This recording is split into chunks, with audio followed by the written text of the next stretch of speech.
Hello chess lovers, I have another mind-blowing game for you played by Elena Sedina against Sopio Tkeshelashvili. The game was played in 2003 in Istanbul.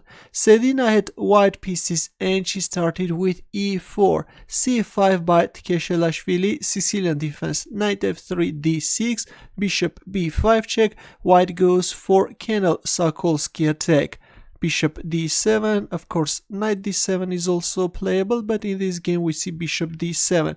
Bishop takes d7, now black can both recapture with a knight or with a queen. Capturing with a queen is the main line. White castles kingside, knight c6, c3. White is now preparing to establish a strong center. Knight f6 attacking the pawn on e4 square, but anyways white is playing d4, allowing black to capture on e4. d5, knight e5, rook e1 and knight f6. Black is giving up one pawn but actually capturing on f3 and then playing knight f6 was also playable. Though in this line black can face some problems, of course white has a compensation for the sacrificed pawn.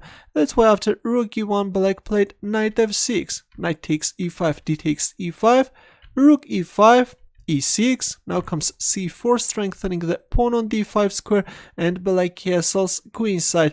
We have opposite side castlings and this is going to be a very sharp game. Knight c3, bishop d6, the rook retreats back on e1 square and we see e takes d5, knight takes d5, queen f5, bishop e3 developing the last piece as well, king b8, a very useful move when you are castling queenside, queen a4, trying to organize an attack on the queen side, and knight g4 targeting the pawn on h2, h3, knight e5, rook d1 and g5.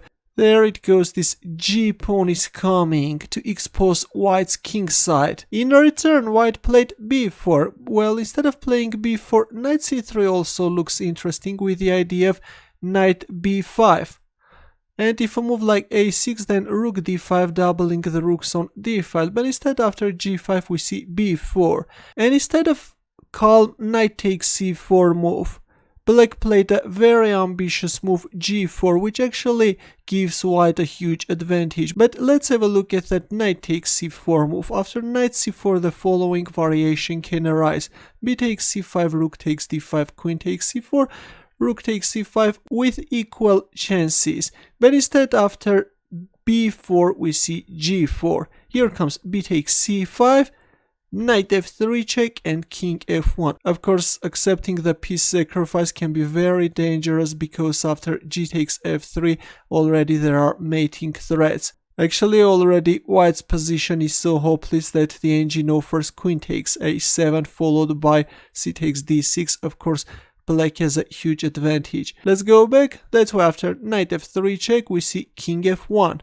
g takes h3 and c takes d6. Well, instead of c takes d6, g takes f3 was also playable already. If queen takes f3, then c takes d6.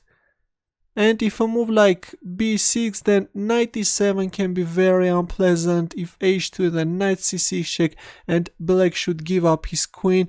Otherwise, if a move like king c8, then queen a6 check and black king can easily get checkmated.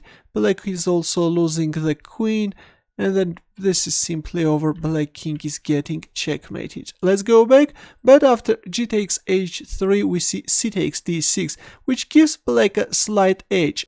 h takes g2 check, king e2, and finally we see a6 because the pawn was under attack. Queen a5, threatening queen c7 check, and then queen b6 with some very nasty threats. And in this position black came up with a very interesting idea. She promoted the pawn to a knight giving a check. Well, if a move like g1 queen, then white can first play queen c7 check and then rook takes g1. Actually this gives white a huge advantage. That's why, understanding all that, black decided to promote the pawn to a knight and give a check, forcing white to capture on g1. Rook takes g1, knight takes g1 check, king d2, knight f3 check and king c1. Already placing the king on e2 square can be very dangerous because of this queen c2 check. Now king takes f3 can't be played because of queen takes d1, and if we move like rook d2 then knight takes d2, and black is managing to equalize the game. Actually all white can do is to give a perpetual check, otherwise if we move like bishop takes d2 then the rooks can join, like rook e8, white can easily get checkmated. Let's go back. That's why after knight f3 check we see king c1, rook c8, and now you can pause the video and try to find Elena Sedina's next moves. Ready?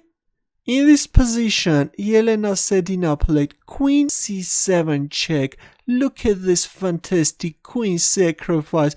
Rook takes c7, d takes c7 check, king a8, knight b6 check, and after king a7, here we go, the rook is coming. Queen a5, a desperate move which allows white to mate into. You can pause the video and try to find white's next moves. Ready? Elena Sedina first played rook a8 check, and after rook takes a8, it's hard to believe, but after knight c8, this is a checkmate. We see a double check, and this is a checkmate. What a position. Look at this. We saw so many spectacular moves that Underpromotion was very interesting, and then white went for several sacrifices, and finally we see this magnificent checkmate on the board with a knight, bishop and a pawn. What a game. Thanks for watching, and if you have any questions, don't hesitate to leave your comments.